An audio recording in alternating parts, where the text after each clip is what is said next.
Right now, more than 22,000 sailors are sitting on roughly 1,500 ships that cannot move, not because of weather, not because of engine trouble. Because the single most important stretch of water on the planet has been turned into a no-go zone, and the two governments arguing over it are one bad night away from turning a ceasefire back into a war. This is the Strait of Hormuz. And how it closed and why it still isn't open is the most important story of 2026 that most people are only half following. Rewind to the 28th of February. The United States and Israel launch a coordinated air campaign against Iran. Inside 5 weeks, Iran's supreme leader is dead, the country has a new leader, and the wider region is on fire. Then the guns go quiet. A ceasefire agreed on the 7th and 8th of April. But here's the thing about ceasefires. They stop the bombing. They don't fix the problem. Because Iran still held one card. A narrow channel of water, about 20 miles wide at its tightest point. And it played that card hard.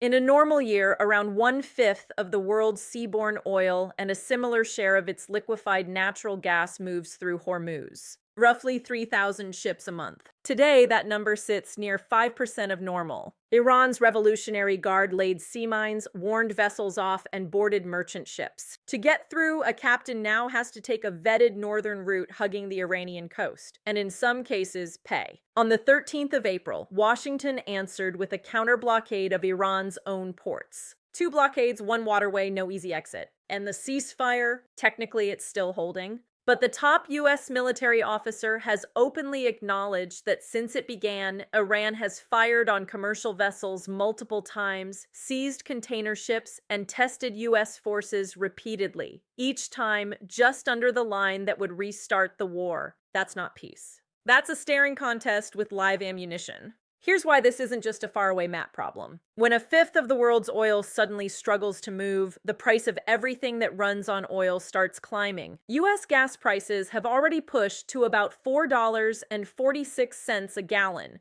near a 4-year high, and market analysts have warned $5 gas is on the table if the strait stays shut into summer. Now layer on the season. Air conditioning, road trips, flights. Demand goes up exactly as supply gets squeezed. That is the simplest equation in economics, and it points in one direction: higher. This is why a standoff between sailors and gunboats off the coast of Iran ends up on a receipt at a gas station in Ohio. So what's actually being done about it? The U.S. has run an operation aimed at getting commercial traffic flowing again under naval protection. The honest scorecard: early days have been modest. Only a small number of protected vessels making the run, and independent analysts have been cautious about how fast that can scale. Allies are stepping in. The United Kingdom has committed drones, fighter aircraft, and a Royal Navy warship to an international mission to secure shipping lanes. Britain and France have each hosted conferences on reopening the strait, and dozens of countries have signed a joint statement backing safe passage and condemning attacks on commercial ships.